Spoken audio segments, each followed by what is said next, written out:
Hello friends, இன்றைக்கி நம்ம ஒரு ஃப்ரூட்ஸ் ஜூஸ் தான் பார்க்க போகிறோம். அது எப்படி பண்ணலான்னு பார்க்கலாம் வாங்க.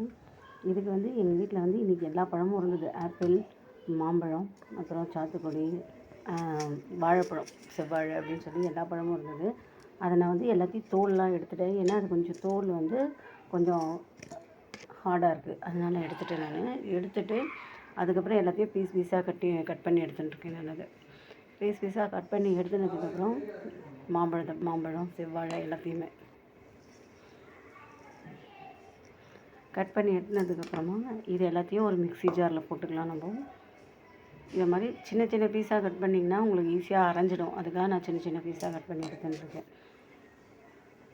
இதுக்கப்புறம் பார்த்திங்கன்னா இது எல்லாத்தையும் மிக்ஸி ஜாரில் போட்டுட்டு சர்க்கரை, உங்களுக்கு தேவையான அளவு சர்க்கரை போட்டுக்கோங்க. சர்க்கரை போட்டு ஐஸ் க்யூப் போட்டிருக்கேன். நான் இதுலேயே ஐஸ் க்யூப்லாம் போட்டுட்டு நல்லா அரைச்சி எடுத்துகிட்டு வர வேண்டியதான். அரைச்சி எடுத்துகிட்டு வந்து சாப்பிட வேண்டியதான். சூப்பரான இது ரெடி. சில பேருக்கு இது வந்து அரைச்சது பிடிக்கலைன்னா சும்மா மசிச்சு கூட நம்ம விட்டுக்கலாம். மசிச்சு வச்சுட்டு பால் விட்டு கூட கலந்து சாப்பிட்லாம். சூப்பராக இருக்கும். இப்போ ஜூஸ் ரெடி ஆகிடுச்சு. செம டேஸ்ட்டாக இருக்குது. நீங்களும் ட்ரை பண்ணி பார்த்துட்டு எப்படி இருக்கு.